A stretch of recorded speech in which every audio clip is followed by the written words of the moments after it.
There appears to be a new rising star on the Democrat field who's offering another layer of smoke to the already confusing and disgusting game of left versus right political theater. His name is Brian Tyler Cohen. According to his Social Blade stats, he literally went from a nobody getting very few views on his YouTube channel all the way up through October 2018 to getting over 500,000 views each day currently. According to his short bio right here, he's the managing editor for the Washington Press, under which it says, Brian Tyler Cohen is a political writer, actor, and comedy sketch director. He graduated from Lehigh University with a dual degree in English and business. On one of his Facebook posts, it says that this video comes to you by way of Occupy Democrats host Brian Tyler Cohen. And if you look at the Occupy Democrats page, it's your typical leftist anti-individual rights garbage that you typically see with everybody else who's still checked out enough in life to be playing the left versus right political game. But I wanted to expose this guy because he has a big platform and a huge influence on a growing viewership. Part of setting brush fires of freedom in the minds of men includes extinguishing the black flame of the death cult known as the Democrat Party. So let's take a look at this video he launched entitled, Pelosi Goes Viral with Brilliant Response to Unprofessional Reporter. About not bringing the House back in August to keep the flame lit on gun violence. Absolutely not. We did our job. The Senate was supposed to come back. Why don't you all get that straight? Okay. The Senate did not come back to pass the bill. I'm getting very angry about the silliness of these questions. Lives are at stake. Senator McConnell is standing in the way. We passed our bill in February. Members had events all over the country to ask him to bring up the bill. Don't ask me what we haven't done. We have done it.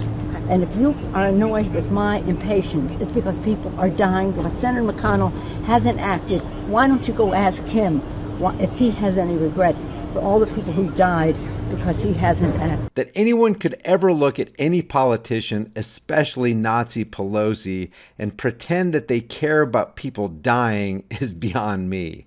These are the people who endorse the edicts of war, a euphemism for large-scale mass murder. The reporter asked about keeping the flames of gun control lit.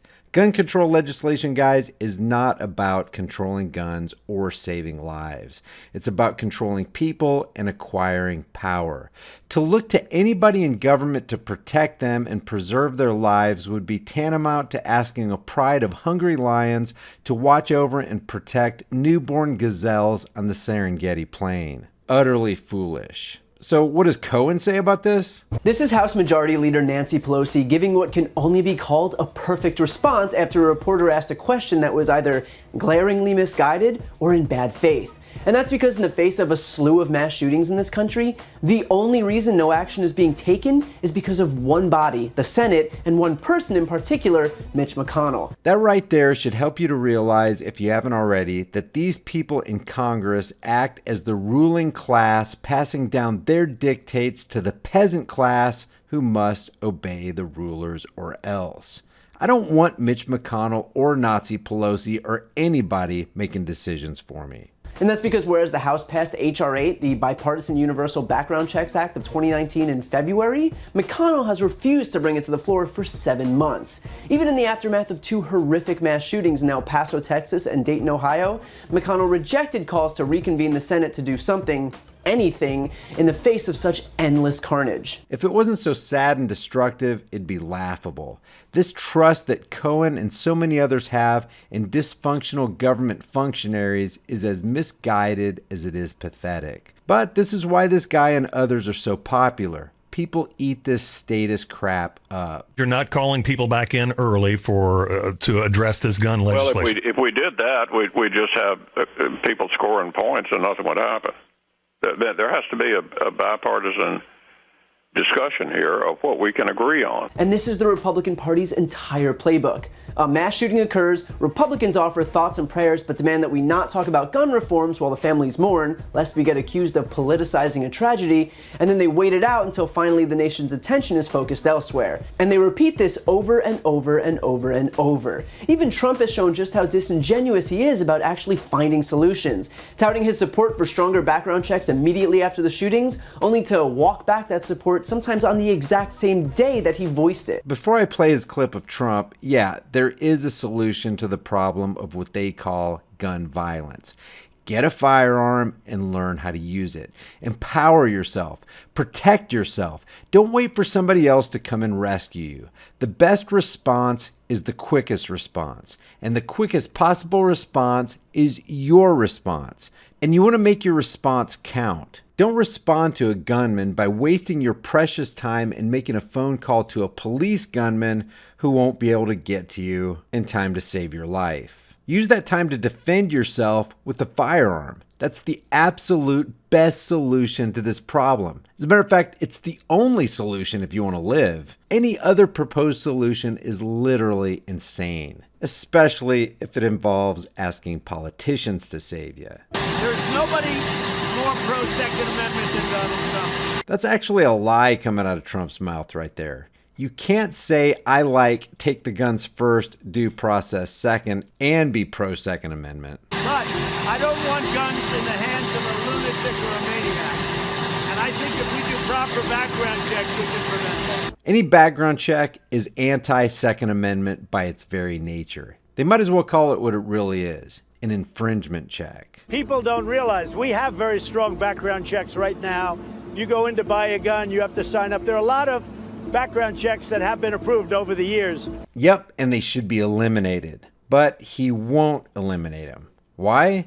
Because he's truly anti-Second Amendment. If you're pro-Second Amendment, you're all in or you're not in at all. But just remember this, big mental problem, and we do have a lot of background checks right now. And the answer for this is obvious and publicly available: money. Gun lobbies fund Republicans at an exponentially higher rate than Democrats, especially considering that funding for the left is virtually non-existent now. In fact, the top 20 recipients of funding from the gun lobby are all Republicans, with donations reaching into nearly the $1 million range per candidate in just one election cycle. This is all irrelevant from the perspective of shall not be infringed. You're not going to get me to call for more restrictions on myself from government just because some sociopaths are paid off by the gun lobby. It's nonsense. And it's all for moments like this, when despite a staggering 94% of Americans who've now come out in support of background checks, we're still getting the runaround from Republicans. Cohen here is actually equating not being further oppressed by government as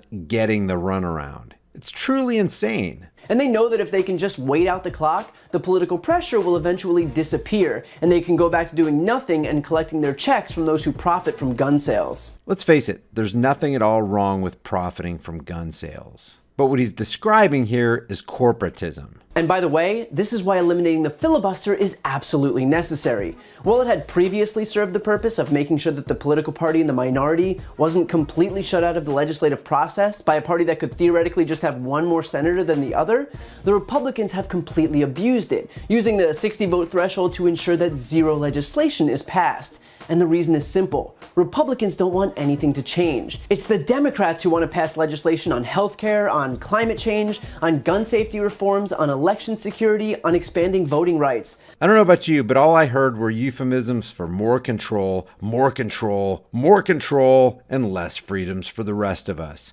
Sometimes I wonder if they're broadcasting from a mental hospital. But Republicans are desperate to make sure no meaningful reforms are ever enacted. They want to keep the status quo so they can continue raking in contributions from fossil fuel companies and the gun lobby and health insurance companies. If nothing gets done, they win. It's as simple as that. No, you know what would really be simple? Just eliminate government. Then you wouldn't have a roving band of suit and tie criminals plundering Americans while they're selling their freedoms to the highest bidder.